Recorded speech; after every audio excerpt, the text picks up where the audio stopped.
Can you see Ben Simmons rounding back into all-star shape? Well, just last week when he scored 2 points, we said no, we didn't think Ben Simmons could ever capture the form that he once was as a three-time All-Star and a defensive NBA player. But he scored 11 points in mop-up duty, and then he goes 15 and 22 in the next 2 games. So 2 of the 3 games, he's looked very good. I don't count that first game of 11 points because they gave up 153. Skip, the Sixers are going to be without Joel Embiid. They're going to be without James Harden. They're going to be without... They got some foot injuries going. What's going on? I don't know. Why did that? Are they playing in flip-flops? Joel Embiid with a foot sprain. James Harden has a foot injury. Tyrese Maxey got a fractured foot. What's going on in the Phillies, Skip? It's a foot pandemic. Something's going on. I'm not gonna read too much into it. Now Ben Simmons is going where it all started. Now he already knows what it's going to be like, the reception that he's going to receive when he goes back. Skip, it's been 886 days since that Game 7. So about almost 2.5 years since he's going back to the scene of the crime. And it's obviously not a crime, but just cliche. Yep. And so how does he handle that? Because that was the game that everything started to go downhill for Ben Simmons. I don't expect them to have much resistance without James Harden, without Joel Embiid, without Tyrese Maxey. They should have a field day. First of all, with Ben Simmons, with Joel Embiid not manning the paint, it should be a layup line. Agreed. So Ben Simmons, he went 11 for 13 to get those 22 points. He might be 13 for 13 with no Joel Embiid inside, Skip. But look, for me, I'm gonna say tonight, I'm gonna give him 10. I'm gonna give him 10, 8 assists, 8 rebounds. And he might not even get an opportunity to play a whole lot because the game might be over fairly quickly. Because Skip, like I said, you take the 3 best players off any team. You watched Golden State last night without Steph, Clay, and Draymond, and how did they look? So you take the 3 best players off any team, you're not going to be very competitive. So I'm not ready to say that. I'm not ready to say Ben Simmons is all the way back, although he did show some positive signs.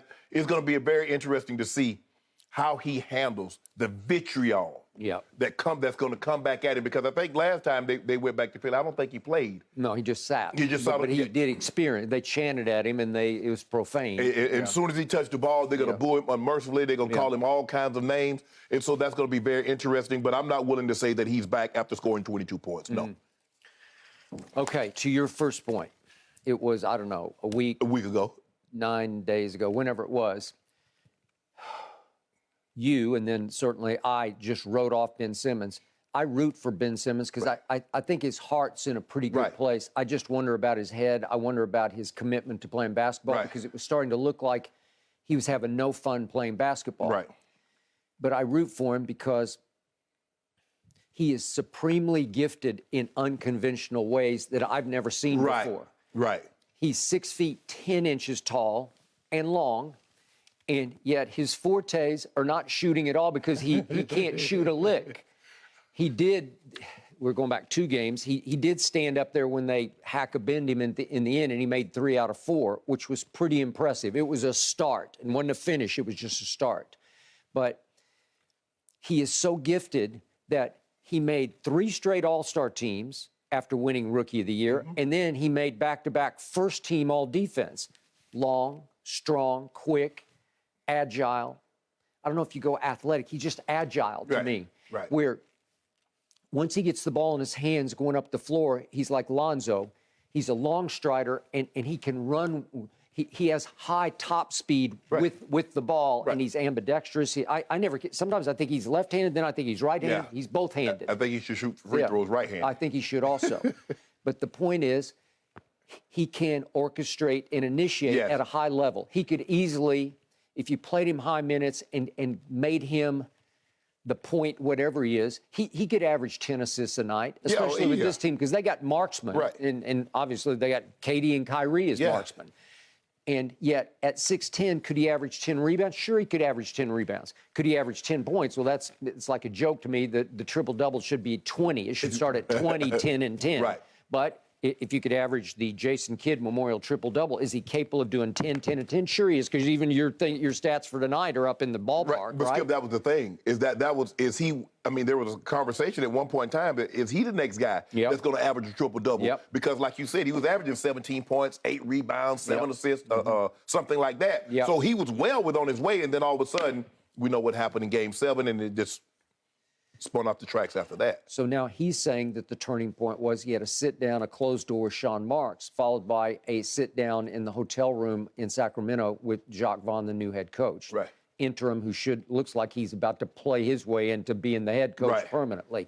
It looks different to me. I think Steve Nash was pretty much a disaster. Right. I know it was impossible to coach Kyrie and KD, especially after they said Kyrie said we don't even need a coach. Right. But there's something that didn't click for Steve Nash. And now we're back into that territory of Jeff Saturday. Well, wait a second. Steve Nash had never coached a lick anywhere. Nope. So was he qualified mentally? Sure he was. But again, did he have the feel for handling today's players? I don't think he did. Well, for me, Skip, with a team that when you assemble this team, you're like, okay, championship. And I say, man, that's an awful lot to give a first-year head coach these two guys with this level of expectation in his first job. You probably should have got someone that had a little more experience than what Steve Nash. I would agree. And like you said, Kyrie said what he said, and it didn't seem to ever mesh. It's like you guys figure it out. Because everybody want to be Phil Jackson. You know, guys, they start losing the game, and Phil would just sit over there with his arms folded and, hey, Mike, figure it out. Kobe, y'all figure it out. Right. And everybody wants to coach like that. No, you better get up on your butt and call a timeout and settle these guys down. Yeah. I thought Steve Nash fell into the Jerry West magic trap of, I was a back-to-back MVP. So you guys should do what I did. Nah, well, they can't. They can't. No. They can't. They don't get it. They don't have that vision that you had. Right. Okay, so all of a sudden the decks got cleared. Jacques Vaughn is so much more likable and easy to play for. Right. And all of a sudden, Ben Simmons looked like he heaved a deep sigh of relief and went out and started looking like he was actually having a little bit of fun playing basketball. Yep. I think it's crucial that he has Patty Mills at his side, because Patty Mills knew Ben when he was a teenager in Australia. They both have Australian roots, obviously. They played on the national team. And so it's crucial to have him. And as Patty said in the story I read here on ESPN by Ramona Shelburne, Patty told Ramona, I'm literally by his side when we go to Philadelphia.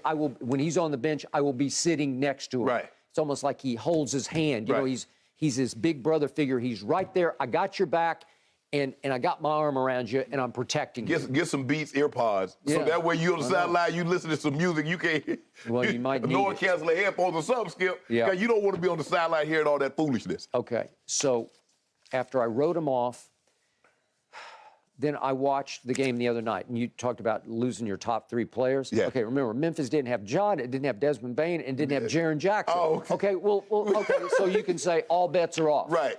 But they are a deep team, and they still come at you in waves, and it was still a losable game through three quarters. And every time I looked up, Ben Simmons made another shot around the rim. Right. None of it impressive. I'm not even going to show you the shots because you would just scoff and say, well, I could make that, I could make that, and I could make that. But he scored 11 out of 13 baskets, which is pretty great. And he got 8 rebounds, and he had 5 assists, which easily could have been more if somebody cashes on the shots. So he goes 22, 8, and 5, albeit against Memphis without, you could argue, its top 3 players. Correct. And in the end, it was a breakthrough game for me to say, wait a second, I see some Ben Simmons there. Okay. He's starting to resemble that guy who used to play basketball. Okay. But it was a long time ago that guy played. And yet I'm reading his quotes, and he says, my mind is telling me, go be you, but my body is still trying to catch up. And he did make the crucial point that I had forgotten about. He said, I didn't have a turned ankle. I had back surgery. Right.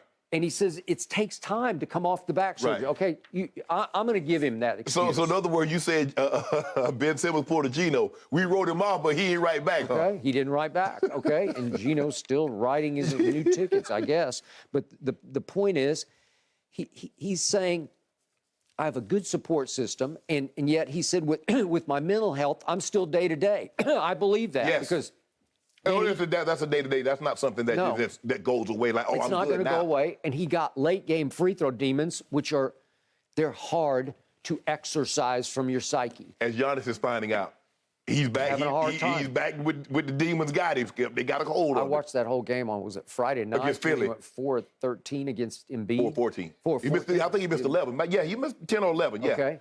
And then he's so dedicated. He went right back out there and said, I got to make 10 in a row before I leave this arena. Right. And he got into it with the crew trying to work on take the nets down. Right?